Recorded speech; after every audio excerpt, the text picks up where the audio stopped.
Hello everyone, my name is Kenneth, and today we're going to be doing a spring clean out on this 2022 G4000.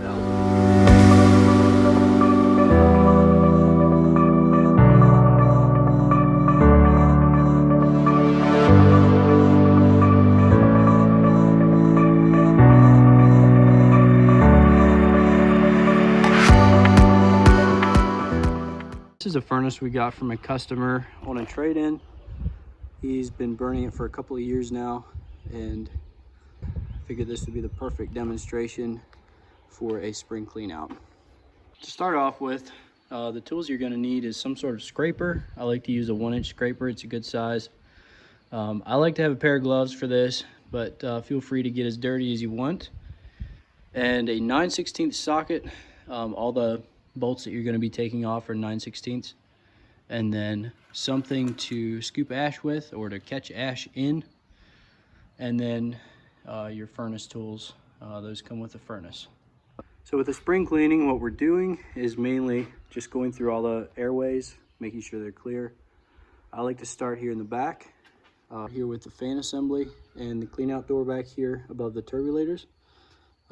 This is only about once a year that needs to be done. I would say pull the fan about once a month, but definitely do it when you're doing the spring clean out.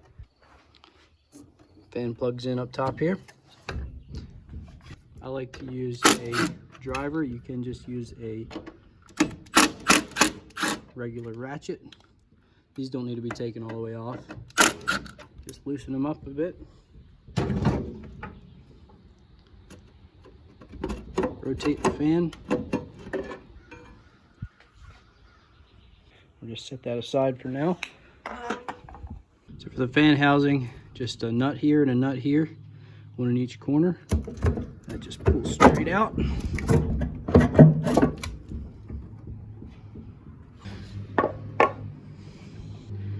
And for the clean out door, 2 nuts on top.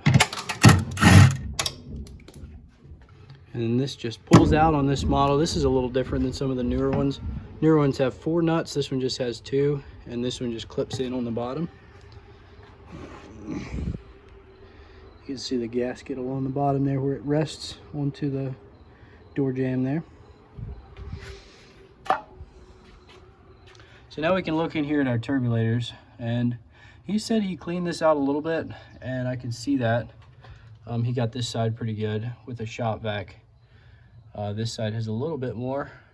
A lot of times what you'll see is just drifts of ash up here. Usually by the end of a year of burning, you'll have several inches mounded up around your turbulators. So that would be normal to see. I like to just take a shop vac. I know you can burn up a shop vac fairly quickly vacuuming ash, but for me that's a really quick way to do it, just to vacuum out all the loose ash up in this part. So while we're up here, we can look at the turbulators. Those are moving good, so that's not a problem on this stove. Sometimes if it's been burned rich or overloaded, sometimes those turbulators can get sticky. This furnace actually looks really good. You can see it's all powdery. What you don't want to see is a bunch of water up here or just black sticky creosote. That's an indication of burning too rich or having overloaded, especially in warm weather. Another place that's pretty critical to check is up the chimney hole. It's kind of deceptive how big the chimney is on top. You actually only have about a 2.5 by 2.5 inch hole here. You can see this one's already getting some buildup on it. So this would be good as you check your fan, probably every several months, just to check this part. And I like to just take my little tool here and just scrape that out. That's one place that is a pinch point. If it doesn't get cleaned ever, it can start to clog off the air, make it burn lazy. If you're starting to get to where it just doesn't burn like it used to, it feels like the air isn't pulling through like it should, that's a place to check. So I just give it a little bit of a vacuum out. It doesn't have to be perfect, just get the bulk of the ash out so that it has plenty of space to build up over the next year. So here we have our fan. You can see a little bit of buildup on the blades, not too terrible. What we're going to want to do is just take our little scraper, scrape each blade off on both sides.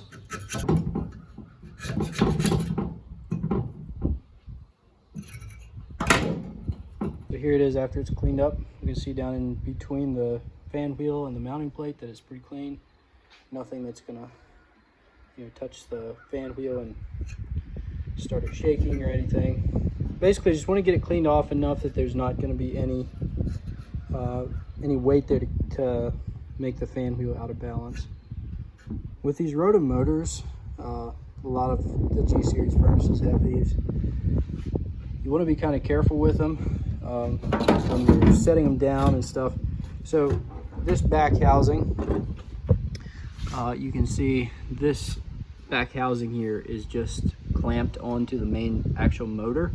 So this can actually slide back and forth if it gets hit hard enough. So what you'll see here in the top, we have our cooling fins here.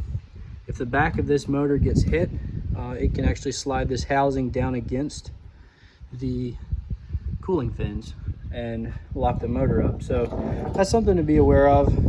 Just don't set it down hard on its back here. When I set it down, I usually like to just set it this way. So here's our fan housing. Have some buildup in it. I like to just give it a quick scrape, especially on the parts that are close to the fan wheel, which would be, fan wheel is rotating in this area right here. Outside of it doesn't matter. So this one isn't really bad. There's nothing in there that's actually built up enough to cause a problem.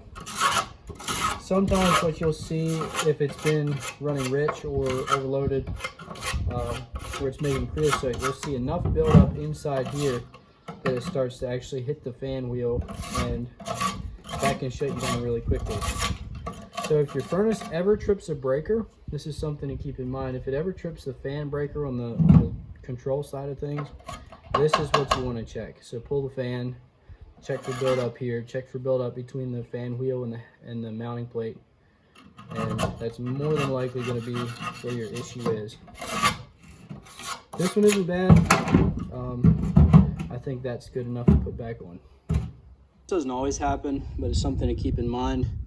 There's a gasket that goes here that seals the opening of the fan housing to the chimney, and sometimes that gasket will come off when you pull this housing out.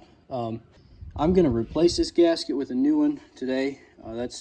Doesn't always have to happen, but just keep that in mind. If this falls off, you can just put a little bead of silicone around this part right here, just enough to stick it in place before you put the housing back in. All right, there's our new gasket in place, and I'm going to put it back in here. So you can see that's the slot that this gasket has to slide into. So just put it up there. To put this all together, you just reverse the steps, put your bolts back in, put the fan back on, tighten it down, and then your clean out door. For the clean out door, sometimes these things can be a little bit stubborn, so you want to seat that in the bottom. This one isn't too bad. Sometimes you have to thump it a little bit to get the bolt started. If the gasket on the bottom is a little bit thicker than this, sometimes you have to take a hammer and actually hit it down on the top to get it started on the bolts. Something else to keep in mind when you're plugging the fan back in, sometimes it can be easy to not plug it in all the way. Like it goes back and stops, and then the fan won't run, but you have to give it a pretty firm push to get it seated in there. So next we're going to check this air passageway here. This is where the primary air gets let into the firebox. It goes to either side of this channel here and then down the sides of the firebox. This can be a little bit of a pain to get off and on. You do want to check it every now and then, and I'll show you how I do it. So this part can be kind of difficult because you have your pump here and your valves. A lot of times what you can do, if I can get this started, pull it out, rock it out at the bottom, and then you can move it to one side and just drop it down like that. And what that gives you is access to look down these passageways. And you can see there is some buildup here I'm gonna wanna address. And then the same for the other side. You can just drop it down enough to see in there. Yep, got some buildup there. So I'll scrape that out and then I'll show you what I want it to look like when I'm done. All right, that's looking pretty good. I took a long scraper tool. This passage is 1 inch wide, so anything under that will work. And you can see those channels are pretty clear all the way down to the firebox. This is the tool I use, just a pry bar, works great. And once that's back in, just take your bolts. Sometimes it can be a little difficult to get them started. Usually it's not too bad. Then the next spot we'll check is the secondary air. And again, this isn't a super common place to have clogs, but it's good to check it every now and then. We just have 4 nuts here to take off.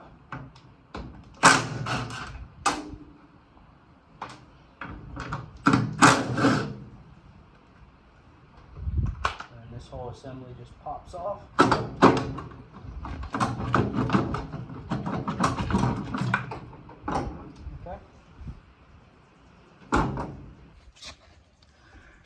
So how this works, we have our damper plate that opens up inside there, and the air comes in here and down underneath here, underneath this box here, and then up and through this air passageway and into the fire brick in the floor of the firebox. So if we shine a light down that passageway there, we can see it's pretty clean. A little bit of dust, not a big deal. And that goes into the fire brick, into the secondary air where it injects the air into the nozzle to get the reburn to happen. Then we can put that back on there. And next we're going to move up here to the firebox. Take a look inside there.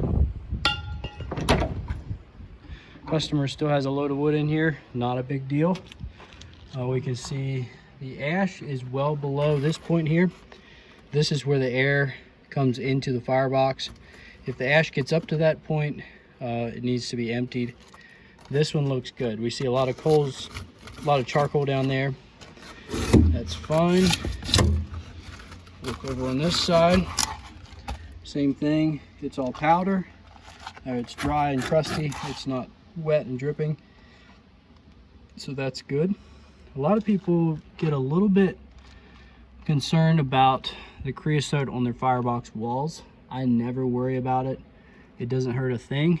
The only thing that I would scrape creosote off the walls for is right here on the door jamb. Sometimes it can get thick enough that it makes it difficult for the door to actually shut.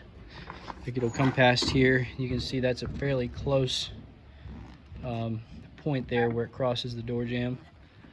So I'll scrape that off every now and then, clean that side of the door off, maybe around the edges. But as far as back in the firebox, it's not worth cleaning in my opinion, unless it's really caked up. If it starts to run creosote down over those holes is when I would start, worrying about, okay, maybe I'm overloading this thing, maybe some settings are out of whack. Check the O2 sensor readings. But as long as the air passageways are clean, that's what I'm mainly worried about. One more thing with the creosote here on the firebox door. This door jamb here sometimes can get some creosote buildup on it that will prevent the door from getting a tight seal. So I like to take a putty knife along here and just scrape this off. Make sure that's clean. You can kind of see the build up there, and if you get it down to bare metal, that's good. As well as over here on the door itself. Especially on the bottom edge, creosote can build up on the gasket itself. If you just take a putty knife and scrape it off, sometimes you can actually heat it up with a torch if it's really bad.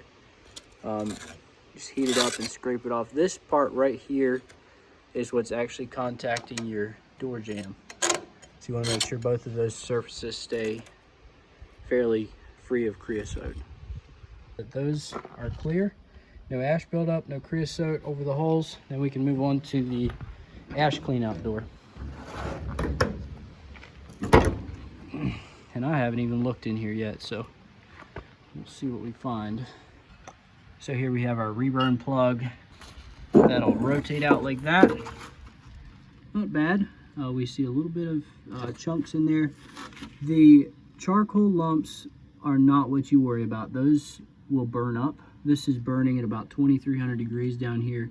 All of that stuff will burn up and blow out the chamber here as ash. So I don't worry too much about the chunks, but I will go ahead and rake those passageways out. So what we have here, this is a deflector to keep the flame from hitting directly on this refractory board. And you can see here it's eating away a little bit at it. And so that's why that's there, just to keep it from having such a direct blast of heat right on the refractory board. So for this side, to clean it, I'm going to take out this deflector here.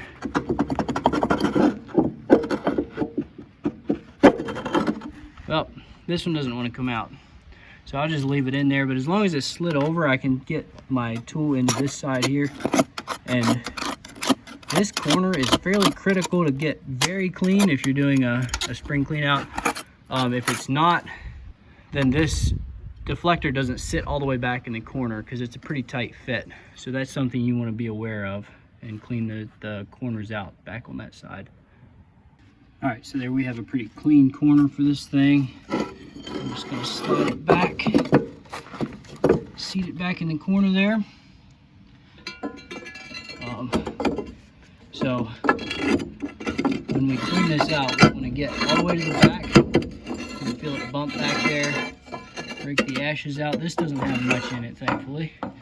And then on this side, get it all the way to the back. Drag all that ash out.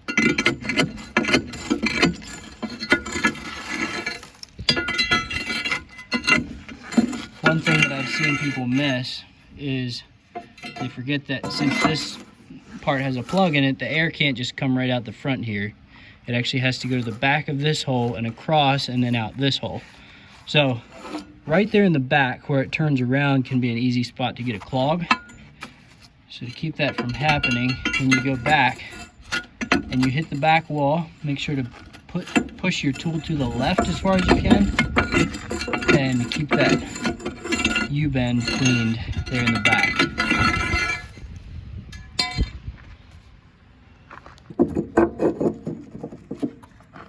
Now, I did that with my glove. It does have this tool that comes with it that slide on, rotate out. That's what you would use if it's hot. Something to mention on this tool, you can see this has a square end on it over here. That makes it really difficult to get in here. They made it a fairly tight fit. So what I like to do is actually take a grinding wheel, cut that end off, and I'll do that now and then I'll show you the difference. So you can see I cut that end off. Now when we go in here, I can actually lift it up and get over the ash. That is something that makes it much easier. So what we want to do here, put this all the way to the back. Feel the back wall. Now an easy place to miss is behind this brick here. So what you want to do is get it all the way to the back, lift the corner up like that, and then slide it over. And let's see how much ash we got there. There's some. So what we are doing here, back in that left corner there is where the air actually has to go. The smoke has to go to get out the chimney. The turbulators are behind this brick here. So if ash builds up there, it's going to stop off your airflow eventually. So that's a critical spot to get cleaned out, is back behind the brick. The thing to mention, some people I've seen will scrape this refractory board. Do not do that with these. They're pretty fragile. They can withstand high temperatures, but it will flake off really easy. If you scrape it, it'll just make it thinner. It can't handle being scraped. I'll show you a sample of why here in a second. This is a new refractory board that I just got off the shelf, and I don't want to mess this one up. But I'll just show you here on a corner. If I take my knife and scrape it, it comes off very easily. It cuts almost like drywall, or like it's easier than drywall actually. But so I didn't want to mess it up. I just wanted to show you how fragile it is. So when you're cleaning it out, that thing should not be touched. So that is it pretty much for the G4000 spring clean out. Again, to recap, the most critical areas is take off the fan housing, clean it out, check the chimney hole, clean out your area there around your turbulators. So what you're really doing essentially is following the air through the furnace. Now I took off the air boxes in the back where the damper motors are. Not everybody does that. I like to check it every now and then. But you want to just make sure that your air passageways are clean. Make sure there's no excess ash built up in the firebox, and then make sure your reburn chamber is clean down below. And that furnace is good to go for another year now. So thanks for watching. Hope that was a helpful video, and y'all have a blessed day.